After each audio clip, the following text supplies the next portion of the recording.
I want you to think about the home you are in right now.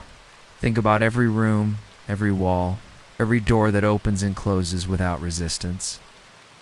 Now I want you to ask yourself one question. Do you actually know what is behind every single wall? Because the people in tonight's stories thought they did. They signed the papers, they got the keys. They moved their furniture and hung their pictures and started calling it home. And then they found it. Stay with me. What's coming next will be very hard to forget. This is True Terror Files official.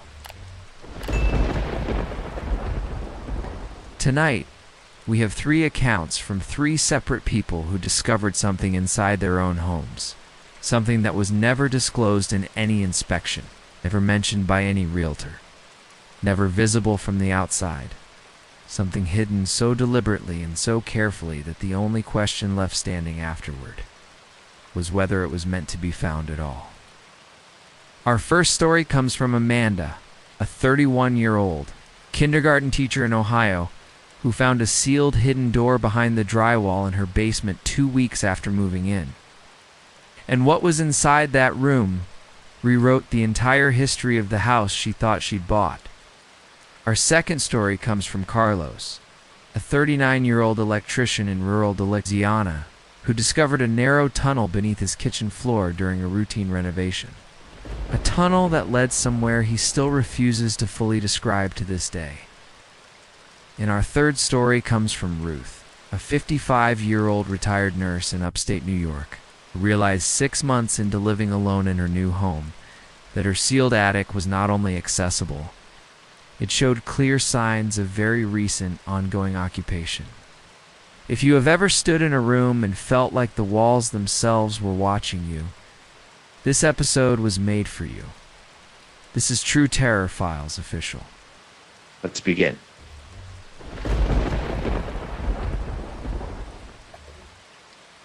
Amanda Park was 31 when she bought the house on Clover Street in Findlay, Ohio, a 1940s 2-story with a deep basement and a wide porch and a backyard creek she could hear at night through the bedroom window. She had fallen in love with it at the open house, the way people fall in love with something they know is a little too good at that price, with the specific bright enthusiasm of someone who doesn't want to look too hard at the fine print. The seller was an estate. The original owner, an elderly man named Harold Gentry, had died without immediate family, and the property had been absorbed by a distant cousin who had never set foot inside and seemed eager to move on with minimal complications. The inspection came back clean. Amanda moved in on a Saturday in April. For the first 2 weeks, she was occupied with the ordinary business of settling, unpacking, placing light fixtures, learning which drawer stuck, and which window latch needed 2 hands. She noticed the basement had an unusual smell. Not damp exactly, not mold, but something older than both. The smell of a room that hadn't been breathed in for a very long time. She assumed it was age and ventilation, ordered a dehumidifier, and forgot about it. Then, on a Sunday evening, in her 3rd week, she was moving a heavy storage shelf to make room for her washer and dryer when the shelf scraped the basement wall and exposed a gap along the baseboard. She crouched down and touched it. The gap was not accidental. It was the edge of a frame deliberately installed. Flush with the surrounding drywall except for this one low corner where the shelf had pressed long enough to create separation. She found the seam by running her fingers along the wall in both directions, a rectangle approximately 3 feet wide and 5 feet tall. Fitted so precisely that the only way to find it was to know it was there, or apparently to hit it with heavy furniture. She spent 2 hours finding the release point, a push mechanism low on the left side, built into the wall structure rather than a handle. When the panel finally opened, the cold that came out was the kind that lives in places that have never been warm. Nothing to do with temperature. Everything to do with something older. Inside the room, and it was a room 8 feet deep by 6 feet wide, bare concrete floors and walls, There was a single bare bulb on a ceiling switch beside the door frame. She turned it on. The walls were covered in photographs. Not framed, not organized, layered and overlapping. Pinned directly into the concrete using what appeared to be a modified nail gun. Hundreds of photographs, all of the same subject, the house. Exterior shots from the street. Interior shots of rooms she recognized. The kitchen she cooked in, the bedroom she slept in, the living room where her couch now sat. Some photographs were decades old, faded, curling at the edges. Others were recent. Sharp digital prints on glossy paper, crisp and clear. In one photograph of the living room, the timestamp in the lower corner read 3 weeks before the estate sale was finalized. 3 weeks before anyone other than Harold Gentry was supposed to have been inside the property. In that photograph, the living room looked exactly as it had at the open house, except for one detail she could not explain no matter how many times she studied it, in the corner of the frame. At the edge of what the camera was pointed at, there was a shadow, a long-standing shadow of a person. Harold Gentry had been documented as living alone. Amanda called the police that evening, then called her sister, and sat on the front porch with both doors locked until officers arrived. The room was photographed and cataloged as evidence. No criminal charges were filed, the estate executor confirmed. Harold had exhibited what was described as unusual behavioral patterns, and the photos were attributed to a personal fixation. The case was closed. Amanda sold the house within 4 months. She told investigators that what disturbs her most is not the photographs themselves, but one specific detail. Harold had covered exactly one photo in the entire room with a second photograph, placed face down as if he needed to make sure no one looked at it too long. Investigators removed it. They did not tell her what was underneath. She did not ask.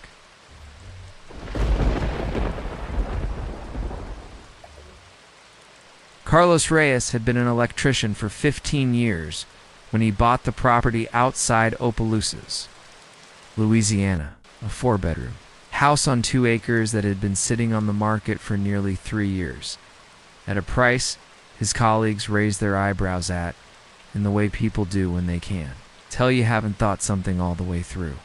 Carlos was practical and methodical, the kind of man who thought in systems and trusted what he could see and measure. The previous occupants had been a family who relocated for work. Before that, per the title search, the property had belonged to a single landowner for 41 years, a man named Earl Thibodeau, who had worked in sugarcane trading and later, reportedly, in livestock. When Carlos began renovating the kitchen in his second month, rerouting the electrical and replacing the original subfloor, which had gone soft in places, he found the panel. It was directly beneath the kitchen island. Underneath the subfloor boards, beneath what appeared to be a secondary concrete layer poured over the original foundation, the concrete was hollow. He tapped in a widening circle until he found the edge of the hollow section approximately 4 feet by 3 feet. Ow! Centered beneath the island, beneath the concrete cap, which had been set without mortar and designed to be lifted, was a wooden door. Old, heavily treated wood, fitted with 2 iron latches and a padlock that had been locked from the inside, meaning it had been secured by someone who was already below. Carlos cut the padlock with bolt cutters, unlatched the door, and shone his flashlight into the opening. A narrow wooden staircase descended into a low concrete corridor, functional, consistent in width, running in a straight line toward the rear of the property. Ow. He could not see the end from where he stood.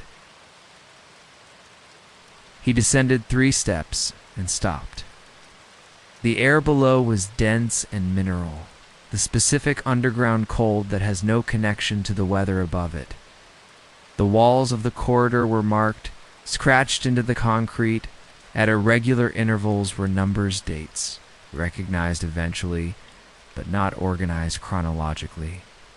They ran forward and backward, and sometimes in tight clusters, as if whoever made them had returned to the same year multiple times and needed to document each return separately. The earliest date Carlos could read was 1944. The most recent was scratched near the entrance at approximately eye level, the concrete lighter around the marks in a way that suggested they were made within the past decade. The date read 2017. Carlos backed up the stairs and called the Opelousas Sheriff's Department. 3 officers followed the tunnel to its endpoint, a small chamber beneath the old equipment barn at the rear of the acreage. Accessible from below, but sealed from above with a flush concrete cover identical to the one in the kitchen. The chamber contained wooden shelving along 3 walls, a rusted cot frame, and an oil lamp. The shelving was empty except for a single object on the lowest shelf, a black composition notebook, its cover warped with moisture. The notebook was logged as evidence. Carlos was not given a full account of its contents. What he was told by one of the officers who took his statement was that the notebook contained approximately 60 entries in 2 distinct handwriting styles, and that several entries appeared to be addressed to someone the writer expected to return. The case was classified as a historical property matter. Earl Thibodeau died in 2009. No living person with knowledge of the tunnel ever came forward. Carlos finished the renovation and lived in the house for 7 more months, during which time he slept with the kitchen lights on every single night, and could never fully shake the sensation when standing in his kitchen of someone moving somewhere below his feet.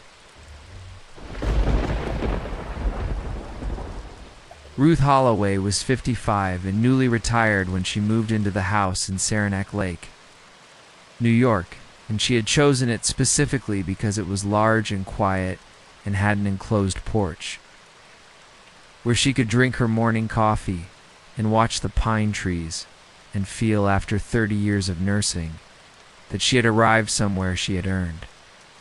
The house was a Victorian built in the 1890s.